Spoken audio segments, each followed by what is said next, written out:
To expedite things, and let me know if you disagree, but I think since we have a lot to cover, we'll kind of maybe skip introductions except for, oh, hi, Zina, the individuals that may be new. So we have with us Captain Greg Stewart. Captain Stewart, would you like to just kind of say a little bit about what you do?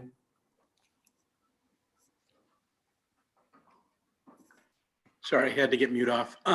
Greg Stewart, I'm lieutenant now at the training division. Okay. I was acting captain until recently, but Dave Abrahamson just replaced me. I was the lieutenant who helped a number of other people, lieutenants as well, but I've been the lieutenant overseeing the public safety support specialist since 2019. So I'm familiar with the program and have kind of here to help if there's any historic questions or questions about training or the evolution of the program. So whatever I can do, please let me know. And thank you for including me. Thank you for thinking of me. Of course, yeah. And I invited Lieutenant Stewart here to answer any questions that people might have about the recommendation, and we'll get to that in just a minute. And then Ashley Lancaster. Hi, thank you for having me. Ashley Lancaster, I'm the policy director for the PPB. And I believe this is my second or third subcommittee meeting, and I've participated in meetings with the larger group, but happy to be here. All right. Welcome. Sorry, Ashley. it was Good to kind have you. of a little Ashley, bit hard to hear you there. I don't know. Sorry about that. I'll hold my mic closer to my mouth when I speak. No worries. All right, and Aband Albert, I have seen you around not as often at these meetings, so do you want to introduce yourself or? Yeah, sure. Hi. Okay. Can you, okay. This is Anika Bent Albert. I'm Deputy City Attorney for the City of Portland. Good afternoon. Good afternoon, good to see you again. Yeah. Okay, everybody else I think is pretty familiar with one another, so I'll just head into the first topic of conversation, which is the Portland Street Response Public Safety Support Specialist recommendation. Is there anybody who has not been able to read the recommendation that would like for me to quickly skim through it or read it in full? Vadim, why don't Yes, you Ann. put it in the chat? People then could look at it if they want to as Okay, well. it's a good idea. So here's their recommendation. It's also on the agenda. If anybody's clicking through the agenda to get here, that has a link there as well. And so this is just to give a little bit of an introduction, something that has garnered quite a bit of interest recently. A lot of the public have wanted to find an alternative to armed individuals, armed police officers responding to certain calls where there might not be a need to have an armed individual. It'll help to prevent violence from occurring, and also individuals who might respond poorly, whether through PTSD or other reasons, to an armed officer in a uniform being present. It would react perhaps better to an individual who is, wearing a knit shirt, who's not identified as a police officer, who's not a sworn police officer, and importantly, does not have a weapon.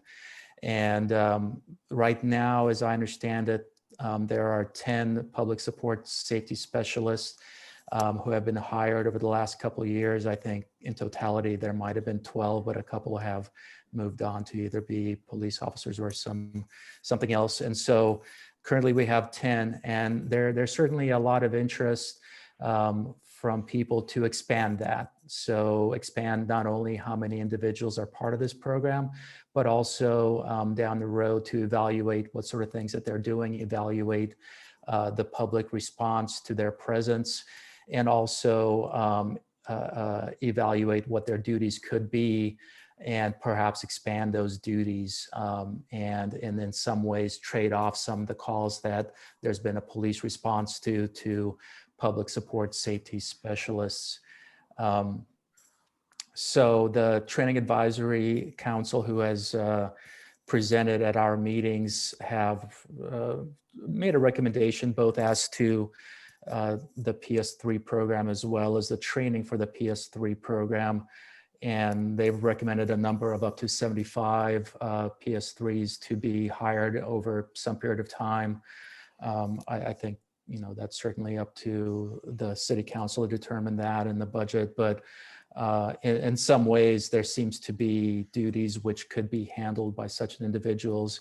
And anecdotally, I have a friend who ran into a PS3 and was very excited and contacted me earlier in the month and kind of described what the contact was. And it was in Old Town, Chinatown. And I'm kind of was glad to hear about that, but I've mentioned it to my neighborhood association, and there was a good response from them, as well as some other groups that I've reached out to. So there's a wide range of interest in this program. So we're hoping to chime in from PCCEP as well. We've held listening sessions in the past, as well as the presentation from Sean Campbell. And I think it's very much part of some of the interests that we have and the community has in transforming patrol services. So one of the pieces of the puzzle as far as that's concerned. So the recommendation that you have before you right now kind of gives a broad outline as to what that would entail, and just basically saying that this would be an important thing for people we've heard from and people that we've spoken to. And there's certainly a consensus amongst a lot of different individuals that are working in this arena to move this forward. It's a very tight budget a year, but this is part of the budget process. So the mayor, I think in April and May, will produce a budget proposal. And so this might be a timely thing with putting it out there that if any money can be allocated for something like this, the sooner we get this out there, the better. So in that respect, I will take a back seat and open it up to any PCCEP members, any thoughts or questions with respect to that. Yes, Anne? Thank you, Vadim, and thank you everyone for being here today. I emailed you some comments on the recommendation. I didn't look at it. Did you put those in there? No, I wanted to discuss them. So let me pull up the email. Yeah, that'd be good. And then also, I am concerned about asking for more money for this program. In our current kind of climate in Portland, and the request of the community to cut and kind of move funding around, defund certain parts of the police and different groups.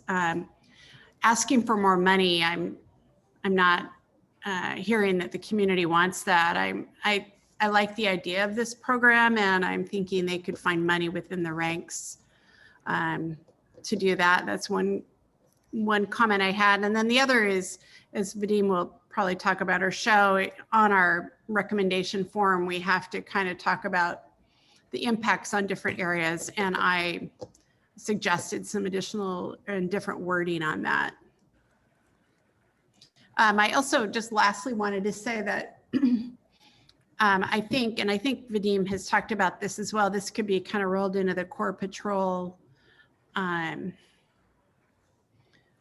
project that we're doing right now, and asking community members, what do they see as core patrol services? So this could maybe align in that. I'm sure you've talked to Elliot and Taji about including that on that.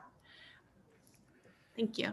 Okay, so I put up Anne's recommended wording. The question is in our recommendations to the broad PCCEP, one of the form questions is, how does this recommendation redress barriers to racial equity? And the language I had on there was is being put up right now. And I said, the recommendation provides an alternative framework to the current police dispatch framework, which may result in the unintended use of force which disproportionately affects people of color in Portland. And Barb, that's a good question. I will say that as well here in just a sec. So Barb asked about behavioral health crises. So, and then the recommended wording from Anne is these recommendations provide an alternative framework to the current police dispatch for, no, that's mine. These recommendations provide an alternative framework to the current. Then I think there's too many frameworks in there. Sorry. Did I get your language correct? Let me look. I'll pull it up on my end. Hey, in the meantime, Oh, can okay. I ask a question while she's looking? Yeah, I copied the language from the earlier in the email, so I'll add the language, my correction. Yeah, please go ahead. I thought earlier, somewhere back in time, we kind of talked about cost analysis of, you know, like different programs. And I think it would be really good if somehow we can analyze what the additional costs would be to expand this program. Or if there aren't going to be any costs involved, then we also need to let folks know, because, you know, no matter how much input we get, unless we look at the cost of doing business, it makes it kind of hard for people to move forward with things if we're not analyzing the investment. Does that make sense? It does. And that's, I have an idea from my conversations with Sean, but since we have Lieutenant Stewart here, maybe he can speak in on that. So Lieutenant Stewart, as I understand it, each individual is provided a salary, which is somewhat less than a police officer, but there's also vans involved and training and so on. Can you give us any sense as to the cost of training and equipping one public support safety specialist? The way I like to describe it is it's about 3 public support safety specialists for 2 police officers, roughly. It might be that, I'm sorry, so you might be able to get anywhere from hire 2 police officers, train them, get them up to speed, do all of that. You could probably get up to speed and train 3 public safety support specialists. So they're a little cheaper than police officers. And the pay is so the pay has fluctuated some, but the pay is about 2/3. The training time is about 2/3. I mean, sort of everything about them seems to be just about 1/3 cheaper than a police officer. Okay. So one of the reasons why I put in the budget language in there, so I'll lay out all the reasons actually why I put the budget in there, and we can discuss that. But the city council in this last fiscal year that we're just running through right now already took out $24 million from the PPB budget. And then in the current budget cut that is about to happen, the mayor asked for another $10 million reduction in the Portland Police Bureau budget. So a lot of that is being impacted on, I think, areas that the people that we've heard from and the people in this chat, in this Zoom chat at least, have some interest in. So to give you an example, just based on the current cuts, the traffic division was cut by 36%. This is in the 10 million cut that's happening right now. It was cut by 36%. And what that means is the police are not going to be out there preventing DUIs. They're not going to be out there investigating or making sure that crashes don't happen and things like that. But the DUIs are the major thing on there. There's going to be a lot fewer police out on our city roads making sure that people are safe. And we're having a really high DUI rate right now. So the traffic division was cut by $3 million. Organized crime was cut by 41%. The behavioral health unit was cut by 10%. And what that translates to is there are 2 fewer units now out of the 5 units that are currently in place at the end of this budget, there will only be 3 units that involve the mental health practitioners from Cascadia that ride along with police officers in response to crises that could involve people with behavioral health difficulties. And yes, the PS3 is not the PS3. The Portland Street response is coming up to speed, but right now that's only 1 van in one part of the city during a particular daytime hour, and for the foreseeable future, that's what it looks like. And so we're cutting 2 mental health clinicians that are responding to crises, and hoping that the hoping that the street response at some point in time ramps up and takes on that additional work, but that's certainly not going to happen in the near future. And then things like child abuse services were cut by 17%. So this is all having an impact. So if we ask, that further budget cuts be made in order to pay for another ask transitioning from police services, what are we asking the police not to do anymore? Do we want more cuts in behavioral health? Do we want more cuts in child abuse services? Do we want more cuts to organized crime? And certainly people can make that ask. I just would want this thing to be able to come off, to be able to be initiated and to grow and have that response, because not only is there a recommendation to have more of these public safety support specialists, but also to track what they're doing to make sure that to get the sense of if the public is feeling that that this new initiative is being valued, and also on how to expand their services. So yes, it'd be nice to have a budget neutral or to take this out of somewhere else. But what I'm seeing from the budget cuts is this is taking it from other initiatives that I think PCCEP would support. Behavioral health unit seems like a pretty important thing to a lot of people here. So that's why I said, additional funding for whatever reason, because I don't want to see additional cuts from behavioral health unit and things like that. And then when it's talking about what the public wants, I think that's also a question.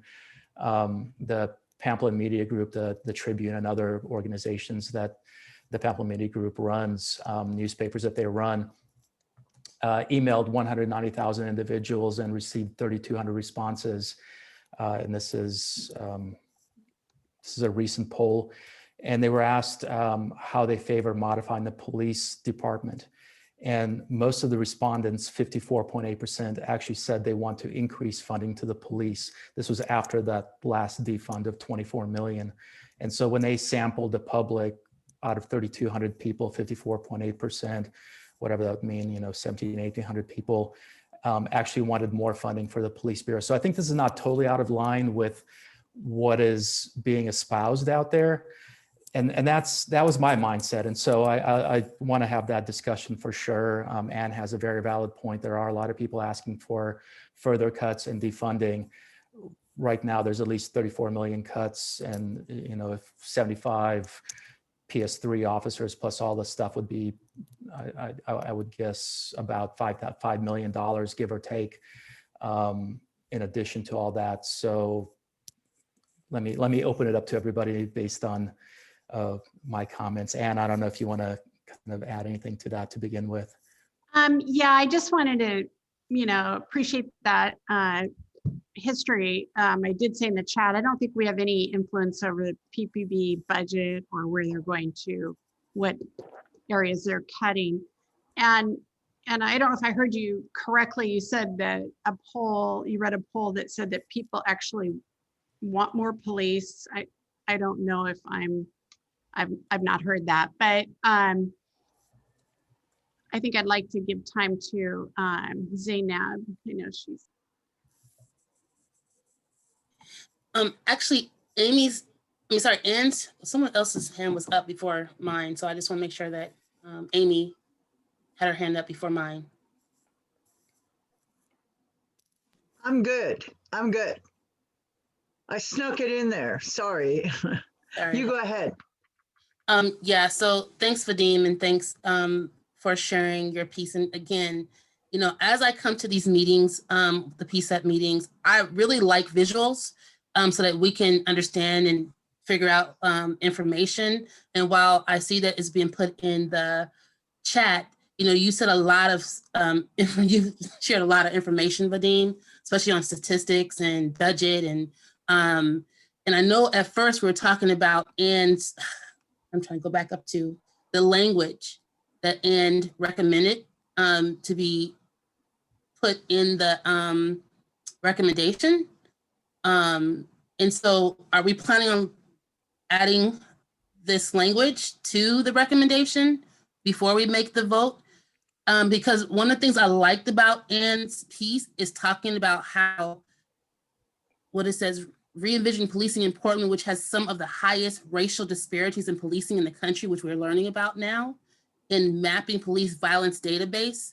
I'm not sure if there's going to be a link or if there's going to be additional statistics or facts that will be able, so others who read that recommendation will be able to link to know why this recommendation is being put out.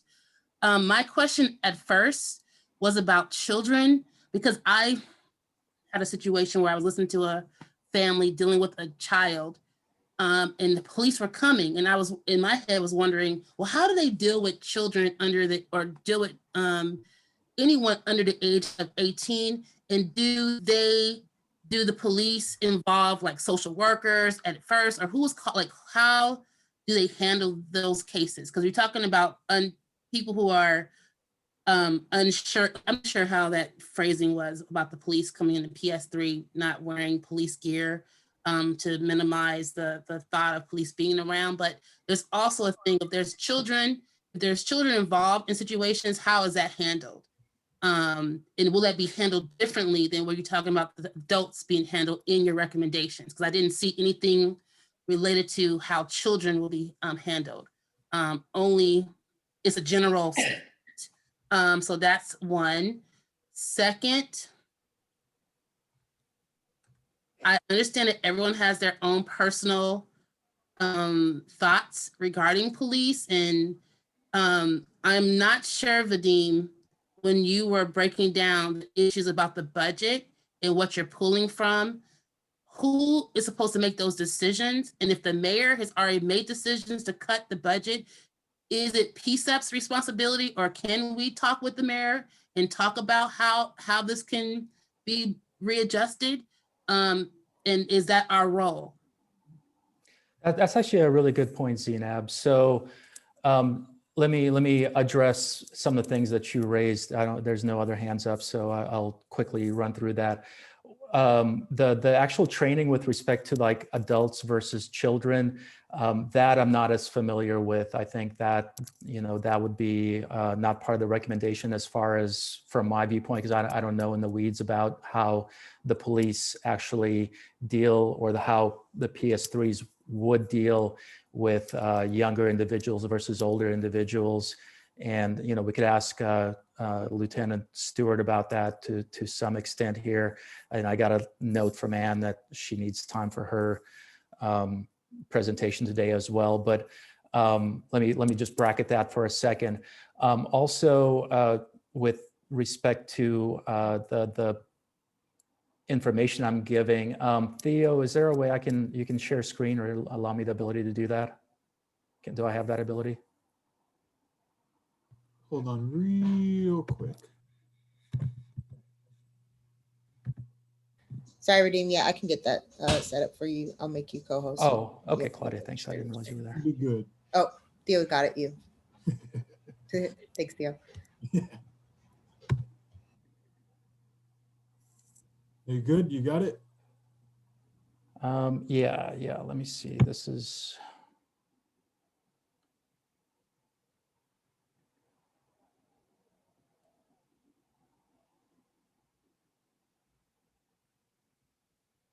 I gotta allow it to do it.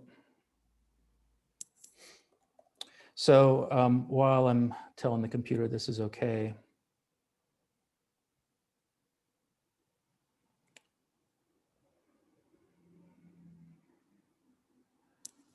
Okay.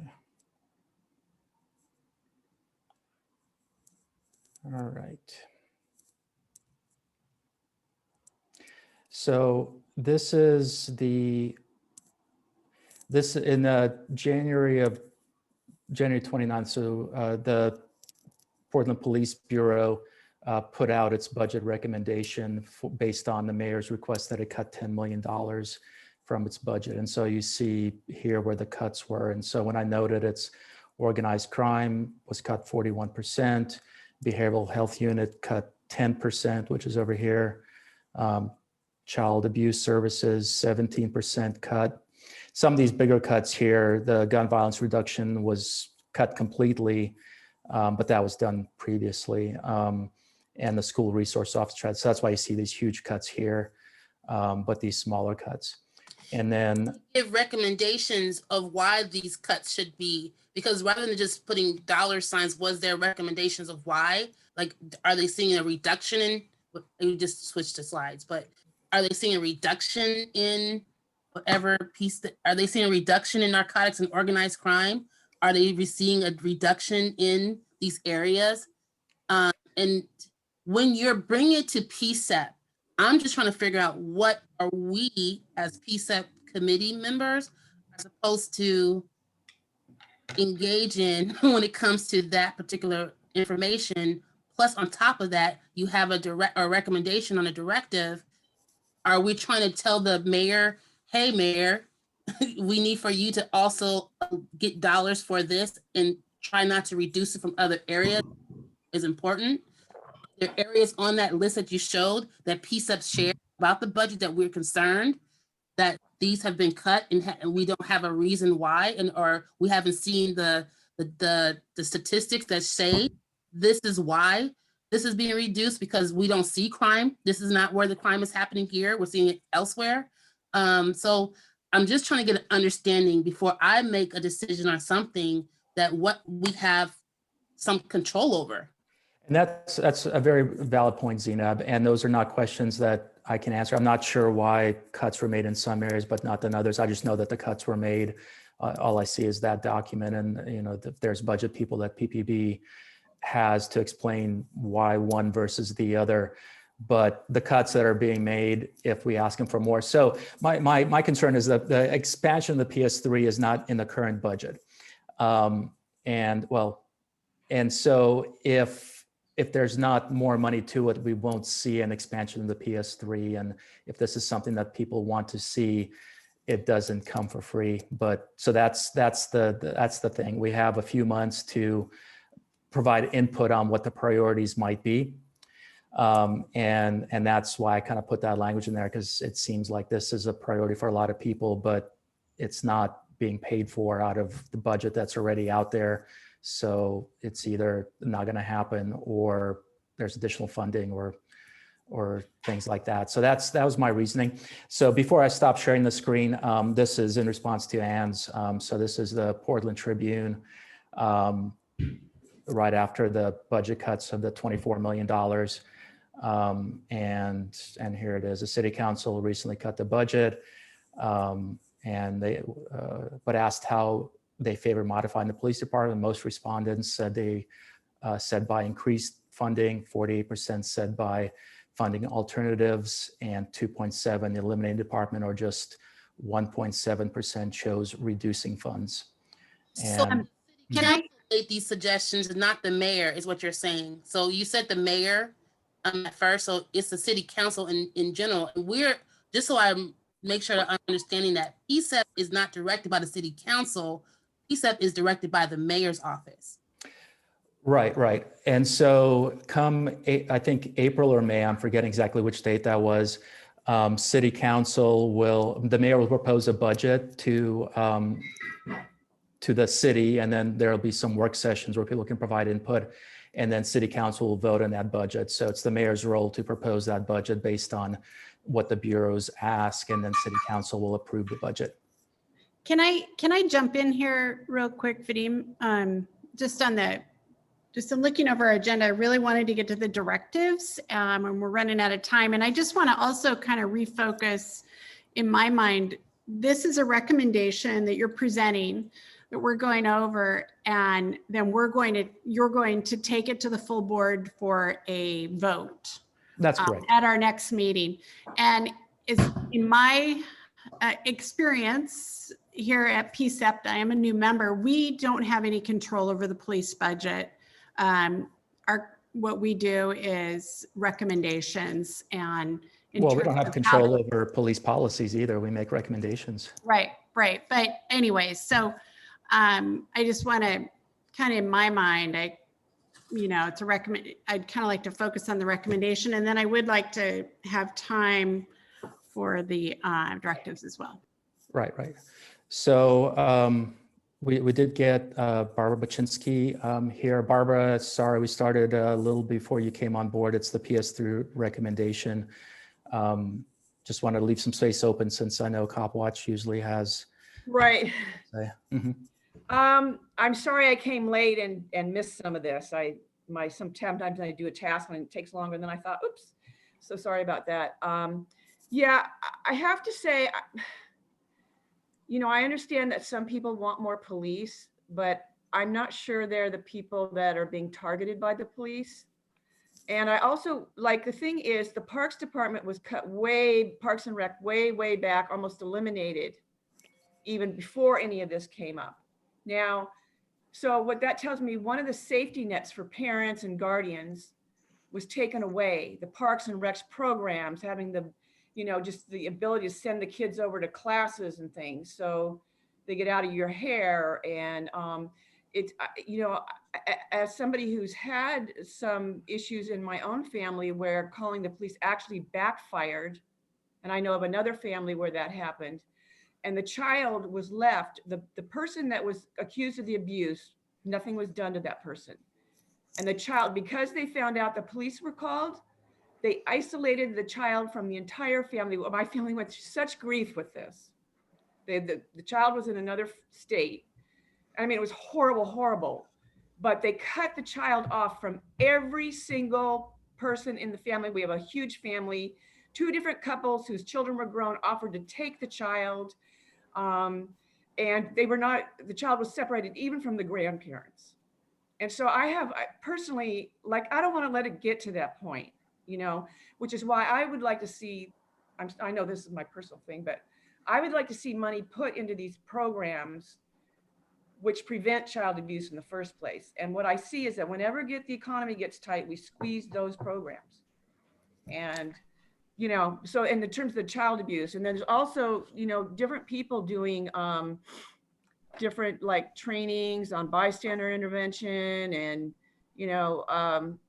different things that are going on, groups that, sometimes Black and brown groups getting people together to protect themselves and reimagine safety in a different way, not just having the police come out. And so I guess that's where I'm at. And I'm sorry, I'm a little impassioned and maybe not as clear, but No, you struck a chord, Barbara, and I feel for what you said. My ex was Child Protective Services, and so I would hear the stories, and sometimes they come out before the police, and they see some things, and sometimes they could go out on their own, and it's horrific.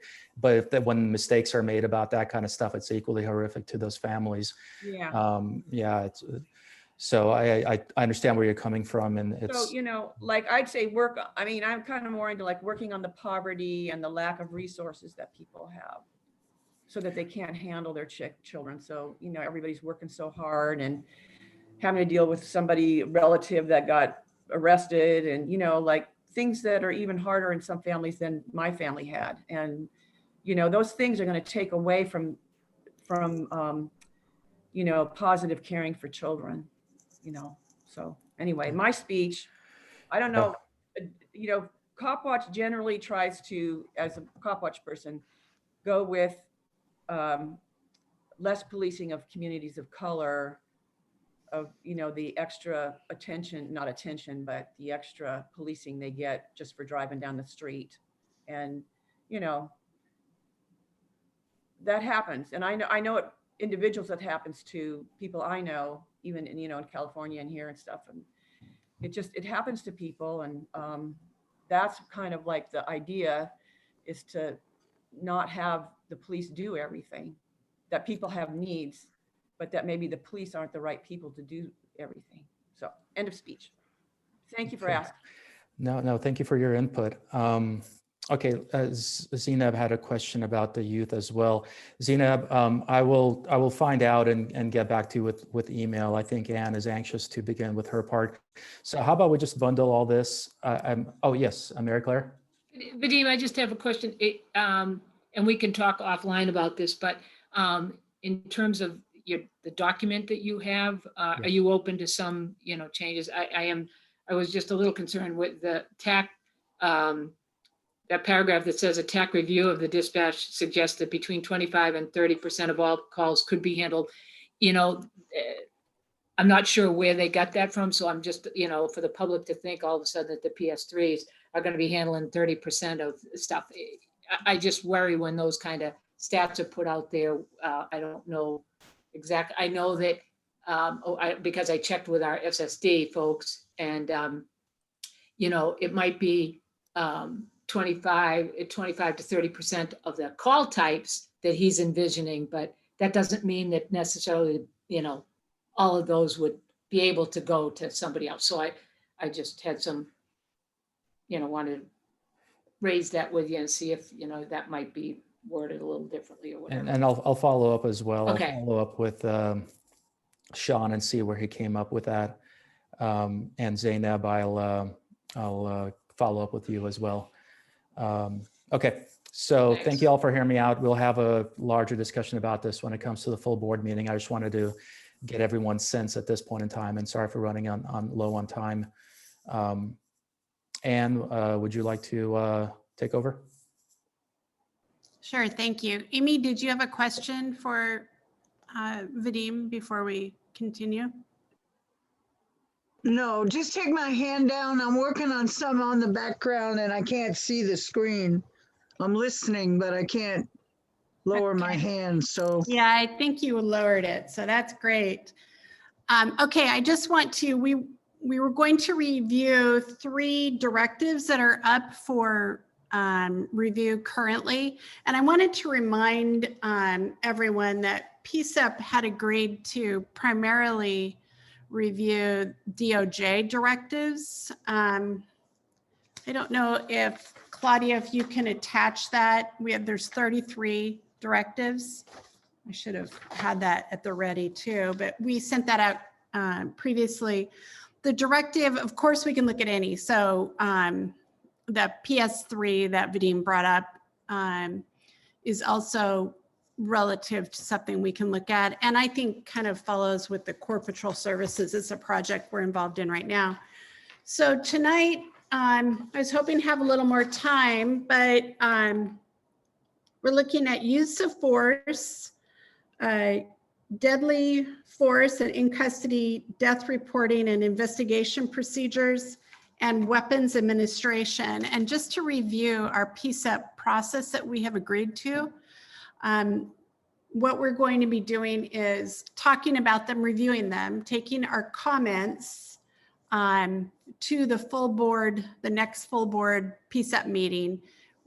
We're going to be voting on them, and then they will be put on the PPB directive website on the comment form. That process, reviewing the directives and commenting on them and getting community feedback on them, is part of PCCEP's charge under the DOJ settlement. I see Jared's here. Is that correct, Jared? Can you repeat that one time? Our review of the police directives is part of what PCCEP has been asked to do, is to review them, get community input, and comment on them. Is that correct? It's a specifically referenced task. I don't think you're required to do anything other than what you want to do, but it's certainly within the purview for you to look at policy and make recommendations after collecting appropriate community input and input from the police bureau. I think development of new policy, like the Racial Equity Committee has done with the procedural justice recommendation, and the Bureau has been responsive to that. So, new policy, existing policy, all within your purview. Yeah, I would agree with that. Thank you. So in looking at these, I think due to our short time, I have gone over and looked at them and also looked at Portland Cop Watch's analysis that they send to us and to the community about their comments on the directives. I can, we also connect, put a link on the agenda to them. But in terms of the directives for this evening, I can go over a couple of my comments and ask if anyone has any feedback on them. I will also present them at the full board meeting. So if we run out of time, which we likely will, we can continue then. Does that sound okay? Yeah, Anne, and if you like, I can always attach those directives to the agenda so folks can look at them ahead of time as well. That sounds good. Is there any way to attach them right now in the chat? Yeah, I can get those links put in the chat now. Okay, so I'd like to start out with if there's anyone that has any comments about the first directive, Directive 1010, use of force.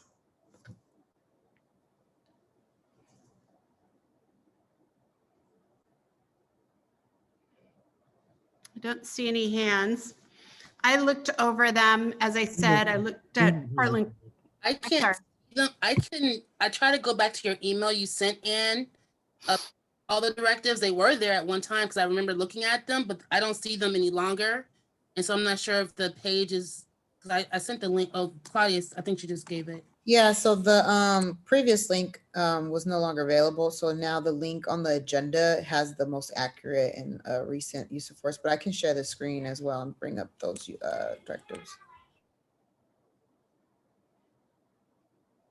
Okay, if you wanted to bring up the 1010, as I said, I looked at CopWatch's comments and just kind of reviewing what we've heard from the community in our listening sessions of almost 800 community members. Procedure 1.1, I don't know if you can scroll down to that. It's under procedure 1.1. It says members shall use de-escalation techniques, comma, when time and circumstances reasonably permits. And I suggest that there it is. Members shall use de-escalation techniques when time and circumstances reasonably permit. I'm suggesting we say use de-escalation techniques as a first step in all instances. So I would, I'm suggesting we get rid of the when time and circumstances permit. I think I'll just go over. Can you repeat again and thank. Pardon me? Can you repeat your recommendation? I was trying to follow along. On 1.1, members shall use de-escalation techniques.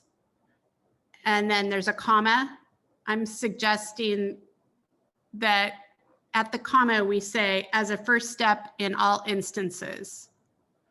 And that we get rid of the when time and circumstances reasonably permit. So, Anne, are you saying if there's an active shooter, someone is walking around shooting people, that the police should try to de-escalate before taking use of force against that individual? On this particular, that's a good point. On this particular, at the beginning of de-escalation, we've heard so much about that being something that the community would like the police to focus on in their training. I think just as a first thought in their mind, try to de-escalate. Of course, if they can't, if something else is happening, they can't. But I just think kind of further putting that as a tool that they can use. We've heard that time and time again. And I know that there's been some efforts for training in that regard. I think, is there any other comments on that? If we went to, go ahead. I'd just like to point out that when there's an active shooter, it's one thing if the active shooter's like out in the middle of nowhere, but sometimes active shooters are around other people or apartment buildings or houses, and that actually shooting them or gunfire could result in innocent people being killed also. Just saying. So I think the de-escalation as being the first thing is important. I have my hand up. I'm going to just speak, and I'm going to speak to both your comment, Vadim, and one of the things when you first said about the fact that active shooters or whoever, that I have seen and we've seen publicly that there are times when police have de-escalated situations without using force on those who may not be Black or of color, that they have not treated the same for others. And so when you said that, Vadim, it's like I had to think to myself, well, what have they been consistent in their de-escalation techniques? And if they have been consistent, okay, then why have these other things have occurred? All right. And so when you said members shall use the escalation techniques as a first step in all instances, I guess maybe we need to understand what does de-escalation techniques include, but are not limited to. It says using verbal techniques to calm an agitated subject and promote rational decision making. Has that been consistent? Have that been consistent to all those that have encountered police? Every police officer use these techniques? So I don't want to go through the whole list, but what I'm listening to is consistency in behavior and how you approach all citizens. Thank you. Yeah, I think my thought on this was using that as a first tool and then assessing the situation. And I hear you. Are we using this consistently? That is, as we have seen, possibly an issue. This particular directive, I don't know if I didn't read about consistency, but that's a really great, something that we should consider. If we could go down to 1.3.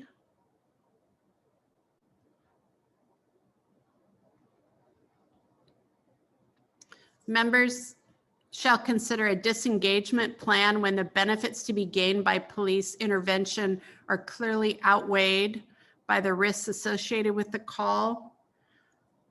In keeping with that disengagement lens, I was thinking of rewriting that sentence to be, members shall consider a disengagement plan when the benefits outweigh the risks associated with the call.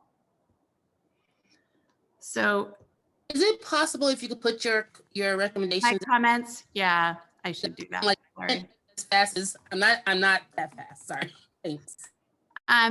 Can I share my, let's see, I will attach it into the chat. Let me see how I do that.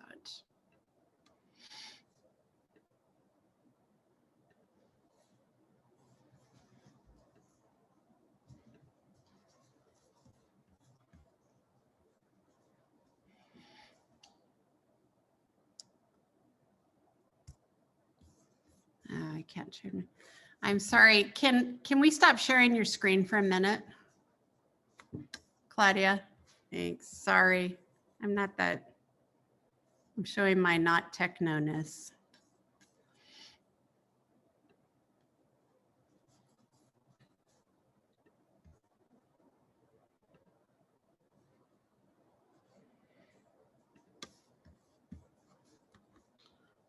Give me a second here. Sorry.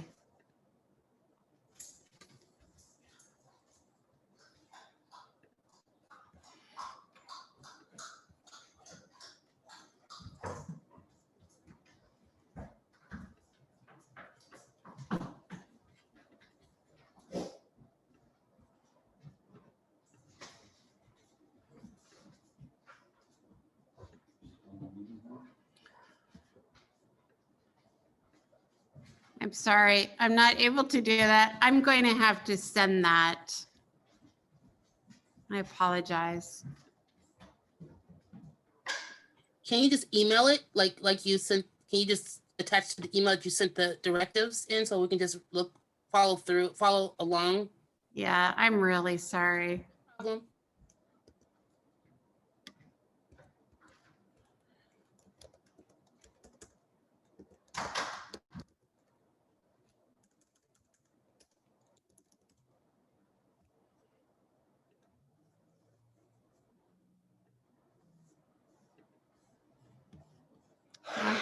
Okay.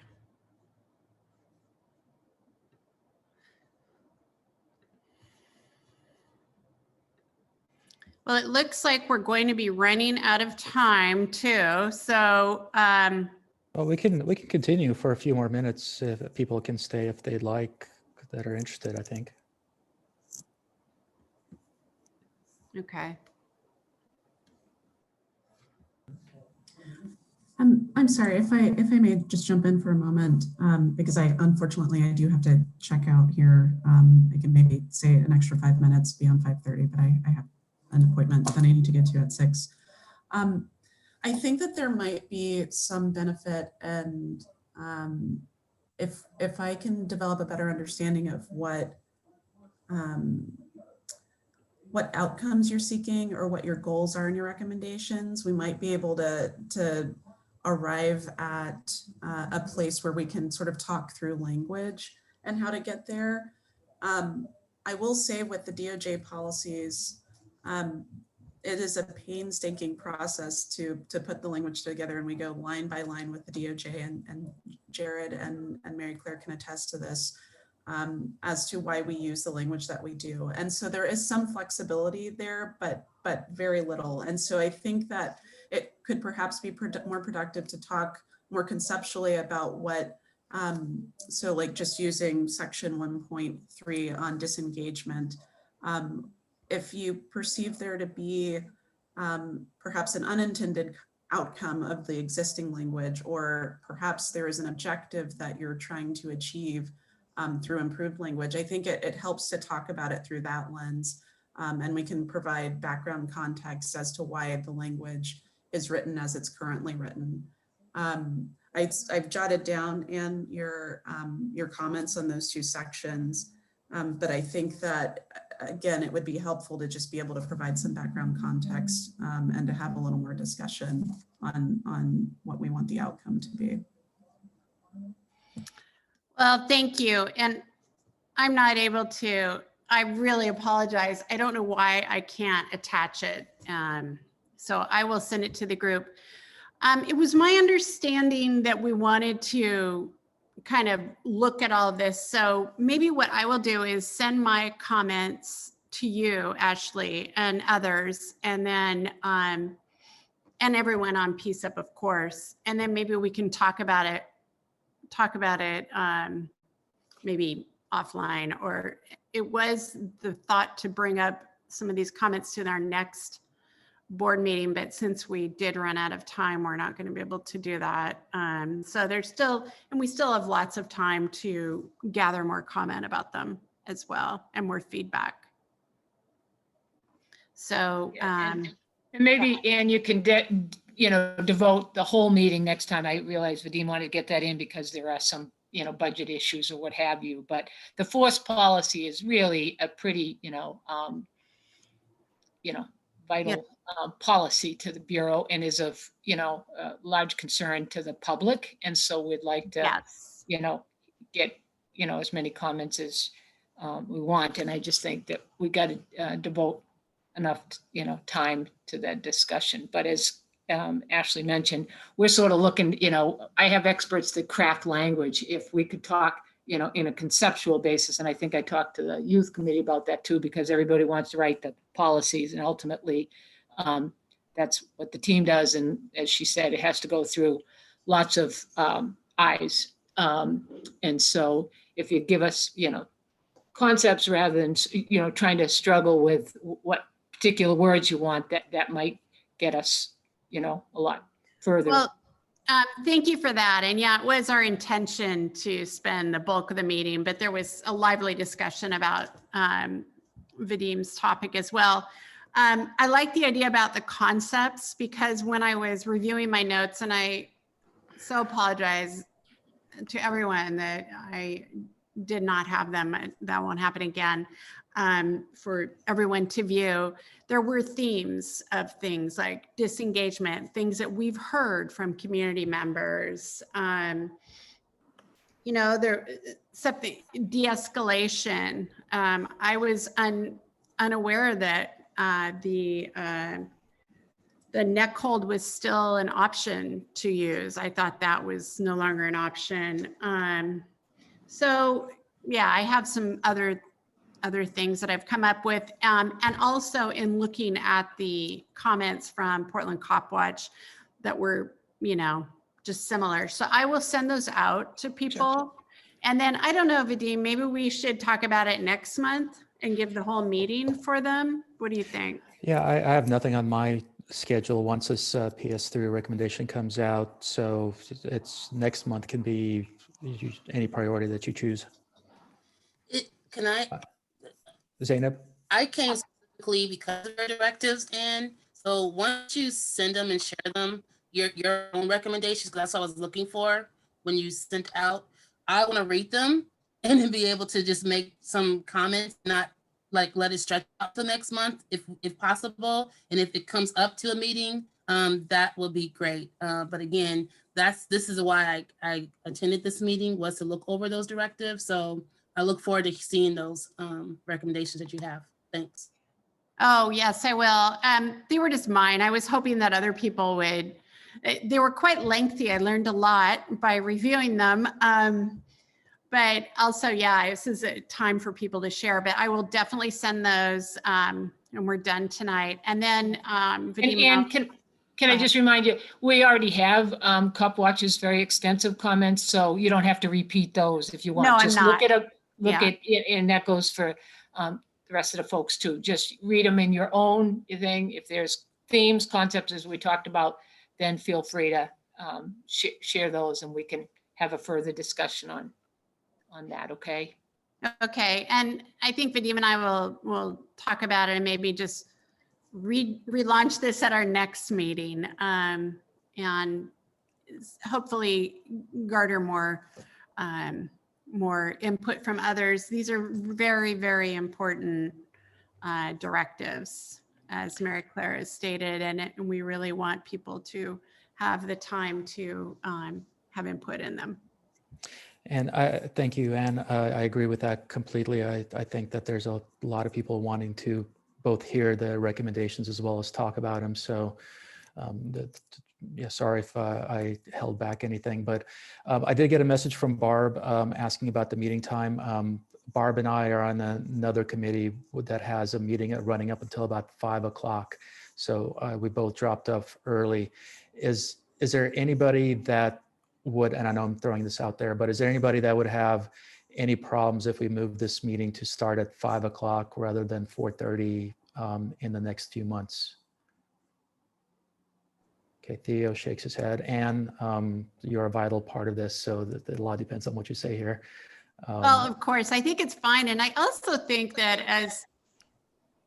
I don't know about next time, but sometimes we need more time, and maybe you and I can talk about that. Maybe we can, having that flexibility to having it maybe 5 to 6:30 or something, an hour and a half, so that we can cover and allow time for everyone to share their feelings and thoughts. Yeah, and I know the main group has done that, started 30 minutes early in order to have the additional time, and certainly we can let people know about that as well. But So, 5 is good. I like yeah. that. If anybody here has any thoughts later on about the 5 o'clock, please email me. My information is on the PCCEP website and Anne as well. And we might have the next meeting scheduled for 5. So please keep that in mind and read the notices just in case that does happen. All right. Well, thank you, everybody. I appreciate your time. We're somehow only 6 minutes past the 5:30. I thought we'd run until 6 at this point. So good seeing everybody, and see you at the main meeting in a few weeks. All right. Take care.